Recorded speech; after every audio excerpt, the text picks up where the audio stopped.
நேயர்கள் அனைவருக்கும் என் அன்பு கலந்த வணக்கம். வாரந்தோறும் ஒவ்வொரு சனிக்கிழமையும் உறவுகள் என்ற தலைப்பில் பல உறவுகளை பற்றி பல உபதலைப்புகளில் என்னுடைய சிந்தனையை உங்களோடு பகிர்ந்து கொண்டு வருகின்றேன். பெரும்பான்மையான என்னுடைய இந்த சிந்தனைகள் நற்செய்தியை அடிப்படையாக கொண்டவை.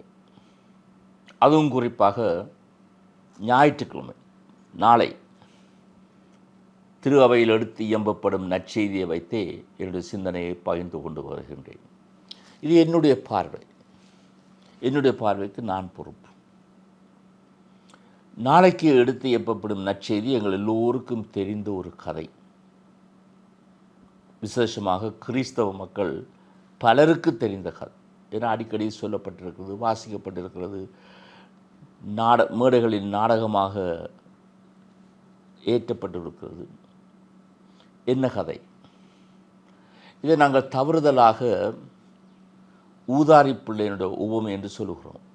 அது தப்பு. இது ஊதாரி பிள்ளையுடைய உவமை அல்ல, கடவுளின் அன்பை பற்றிய ஒரு உவமை, தந்தையின் அன்பை பற்றிய ஒரு உவமை கதை. அருமையான கதை. இயேசு கதை சொல்வதில் வல்லவர். அதுவும் உவமைகளில் பெரிய உண்மைகளை கூறுவதில் நல்லவர். உங்கள் எல்லோருக்கும் அந்த நற்செய்தி தெரியும். அது நீண்ட வாசகம். அந்த கதையை நான் உங்களோடு முதல் பகிர்ந்து கொள்கிறேன். ஒரு தந்தை, அவருக்கு 2 ஆண் குழந்தைகள், ஆண் பிள்ளைகள். மூத்தவன் இளையவன் என்று வைப்போமே. தாயை பற்றி குறிப்பிடப்படவில்லை. அங்கே எந்த இடத்திலும் தாயை பற்றி ஒரு சொல்லு கிடையாது.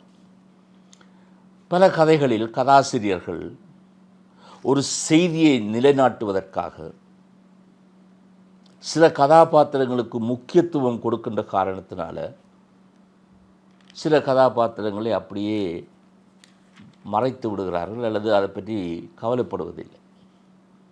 அப்படி ஒரு கதை தான் இந்த கதை. என்னுடைய ஊகம் தாயில் என்று வைப்போம். தாய் இருந்திருக்கலாம், என்னுடைய ஊகம் தாயில் என்று வைப்போம். ஏன் அப்படி நான் ஊகிக்கிறேன்? இந்த 2 பிள்ளைகளும், இந்த 2 ஆண் பிள்ளைகளும் தாயில்லா பிள்ளைகள் போல எனக்கு தோன்றுகின்றது. காரணம், அவர்கள் 2 துருவங்களில் வளர்ந்திருக்கிறார்கள். 2 துருவங்களில் வளர்ந்திருக்கிறார்கள். இளையவனை நாங்கள் இன்றைக்கு ஆங்கிலத்தில் ப்ளே பாய் என்று சொல்கிறோம். ஒரு கவலை இல்லாத வாழ்க்கை, பொறுப்பில்லாத வாழ்க்கை, ஒரு பாட்டி, எல்லாமே ஒரு பாட்டியோட போகிற வாழ்க்கை. ஒரு ஊதாரி, அதான் ஊதாரி, ப்ளே பாய்.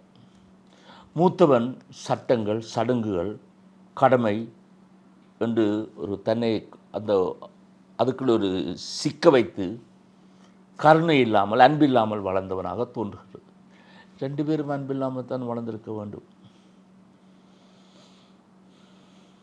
இளையவன் என்ன செய்கிறான்? அவனுக்கு போர் அடிக்குது. இந்த வீட்டிலேயே இருந்து போர் அடிக்குது. அப்போ அவன் தந்தையிடம் சொல்கிறான். அதுலேயும் ஒரு நியாயமாக தான் சொல்கிறான். என்ன சொல்கிறான்? எனது பங்கை, சொத்து இருக்கை, அந்த சொத்தில் எனது பங்கை எனக்கு தாரும். நான் அதை கொண்டு போய் வேறு எங்கேயாவது ஒரு தேசத்தில் வாழ்கிறேன். நிச்சயமாக தந்தை உடனேயே அதை செய்திருக்க மாட்டார். வாதாடி இருப்பார், கெஞ்சி இருப்பார். வேண்டாம் தம்பி, வேண்டாம் பிள்ளை, என்னோடு இரு, உனக்கு எல்லாம் இருக்குங்க. இல்லை, அவன் விழா அப்படியா நின்றுருப்பான். பாகப்பிரிவினை எல்லாத்தையும் 2ஆக பிரித்து இது அவனது. இந்த பாகப்பிரிவினை நேரம் மூத்தவன் நின்றானா என்பது பதிவில் இல்லை. என்னுடைய ஊகம் அவன் இருக்கவில்லை, அல்லது இருந்தாலும் அவன் தூரத்தே போயிருக்க வேண்டும். இவன் தன்னுடைய உடைமைகள் எல்லாம் எடுத்துக்கொண்டு போய் சந்தோஷம் இல்லை, ஒரு உல்லாசமாக வாழ்ந்தான். நண்பர்கள், பணம் இருந்தால் நண்பர்கள் தானாக வருவார்கள். குடித்து வரித்து நல்லா செலவழித்தான்.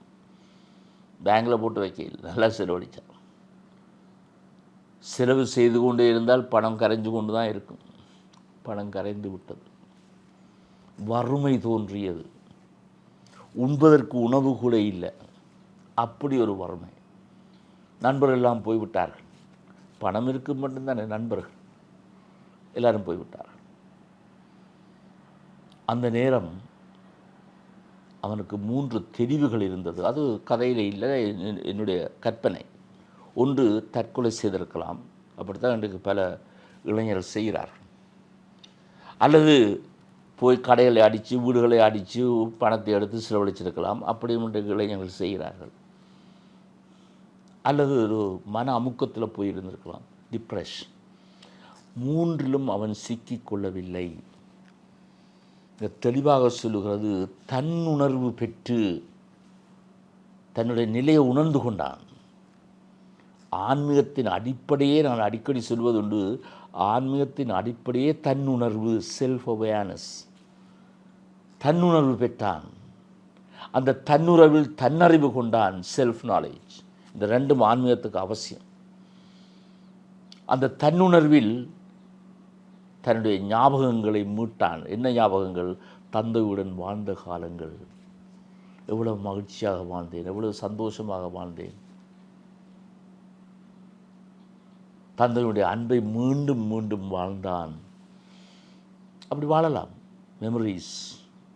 மெமரிஸாக கடவுள் உங்களுக்கு தந்த ஒரு பெரிய கொடை.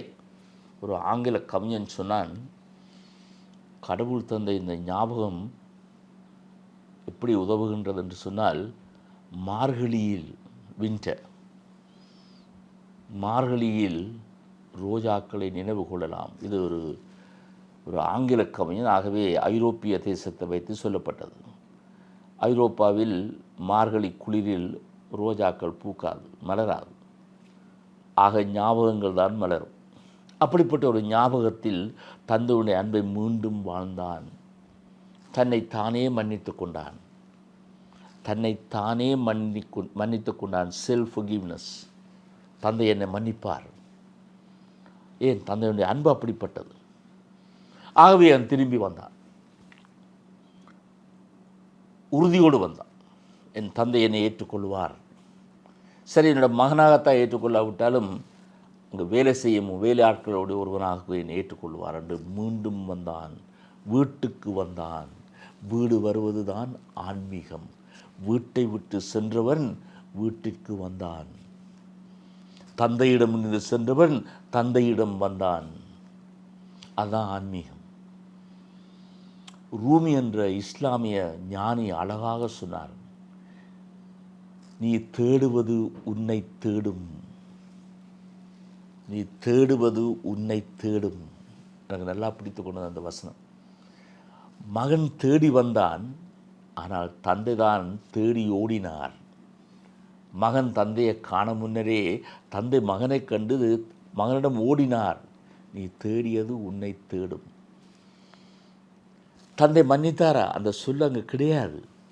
நாங்கள் அதுக்கு ஒரு தவறான அர்த்தம் கொடுத்து அது மன்னிப்பு கிடையாது. தந்தை கட்டி அரவணைத்தார். ஆங்கிலத்தை கிரிப்ட், இறுக்கி பிடித்தார்.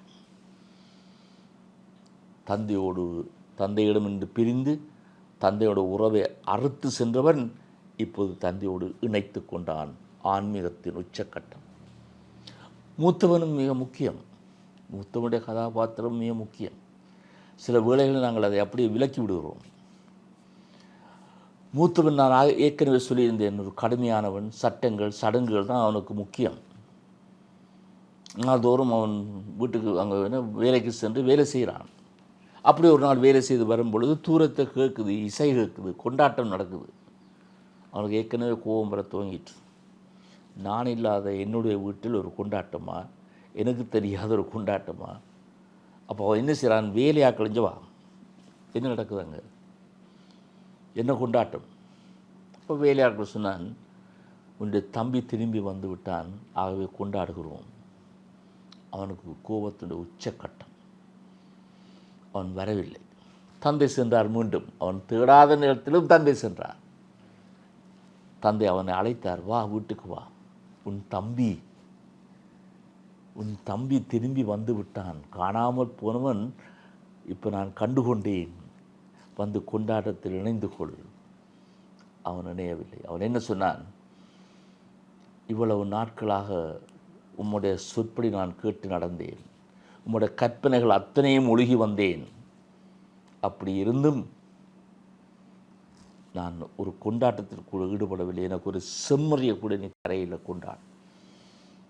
அதில் ஒரு வசனம் அவன் சொல்கிறான், உனக்கு நான் அடிமையாக இருந்தேன், ஐ ஸ்லேவ்டு ஃபார் யூ. அது கற்பனை ஒழுகினாலும் சரி, சட்டங்களை ஒழுகினாலும் சரி, சடங்குகளை ஒழுகினாலும் சரி, நான் ஒரு சிறைப்பட்டவனாகத்தான் வாழ்ந்தேன், ஐ ஸ்லேவ்டு ஃபார் யூ. தந்தை சொன்னார் அடிமையாக இருந்து, இல்லை, அவன் தன்னைத்தானே அடிமாக்கி கொண்டான். இப்போ தந்தைக்கு மேலே படிய போடுறான். தந்தை அழைத்தார். இந்த கதையினுடைய முடிவு அவன் வீட்டுக்கு வந்தானா வரையில்லையான்னு தெரியாது, பெரும்பாலும் வரையில்லை. அப்போ அந்த வீட்டிலே இருந்தவன் வீட்டுக்கு வரையில்லை, வீட்டை விட்டு போனவன் வீட்டுக்கு வந்து விட்டான். நான் சில வேளை இதை கொஞ்சம் ஆழமாக சிந்திக்கிற பொழுது எனக்கு ஒரு எண்ணம் தோன்றியது, இளையவன் தான் ஆன்மீகத்தின் அடையாளம், மூத்தவன் தான் மதத்தின் அடையாளம். அதாவது மதத்தினுடைய கற்பனைகள், மதத்தினுடைய சடங்குகள், மதத்துடைய பக்தி முயற்சி எல்லாத்தையும் நான் ஒழுகித்தான் வருகிறேன், ஆனால் அகத்தே சிறைப்பட்டவனாக வாழுகின்றேன். ஆகவே இந்த மத சடங்குகளும் சரி, சட்டங்களும் சரி, கொண்டாட்டங்களும் சரி, என்னை தொடவே இல்லை. உறவுக்கு அருமையான கதை. தந்தையோடு உறவு கொண்டவன் இளையவன், வீட்டுக்குள் இருந்தும் மூத்தவன் தந்தையோடு உறவாக வாழ்ந்ததாக கதையில் பதிவில்லை. வீட்டுக்குள் இருந்தும் கோவிலுக்குள் இருந்தும் கடவுளோடு இணைந்ததாக உறவு கொண்டதாக இந்த கதையில் பதிவில்லை. வீட்டை விட்டு போனவன், கோவிலை விட்டு போனவன் திரும்பி வந்தான், வீட்டுக்கு வந்தான். வீட்டுக்கு வருவதுதான் ஆன்மீகம். என்னுள்ளிருக்கும் இறைவனோடு நான் சங்கமமாவது தான் ஆன்மீகம். என்னுள்ளிருக்கும் இறைவனோடு நான் உறவு கொள்வது தான் ஆன்மீகம். அந்த உறவின் உச்சக்கட்டத்தை இளையவன் எடுத்து காட்டினான். அருமையான கதை, நல்ல செய்தி. நீங்கள் கேட்க வேண்டிய கேள்வி, நான் கேட்க வேண்டிய கேள்வி, என்னோடு நான் உறவு கொண்டிருக்கின்றேனா, இல்லை எனக்கு நான் அடிமையாக வாழ்கின்றேனா? நான் இயற்றிய சட்டங்கள், நான் உருவாக்கின சடங்குகள், அதுக்கு நானே அடிமையாகிவிட்டேனா? எனது பக்தி முயற்சிகளுக்கு நானே அடிமையாகிவிட்டேனா? அந்த அடிமைத்தனத்திலிருந்து உங்களை விடுதலையாக்குங்கள், உறவு வளர வேண்டும். இந்த நல்ல செய்தியோடு மறுமுறை உங்களை சந்திக்கும் மட்டும் வணக்கம் கூறி விடைபெறுகின்றேன். வணக்கம்.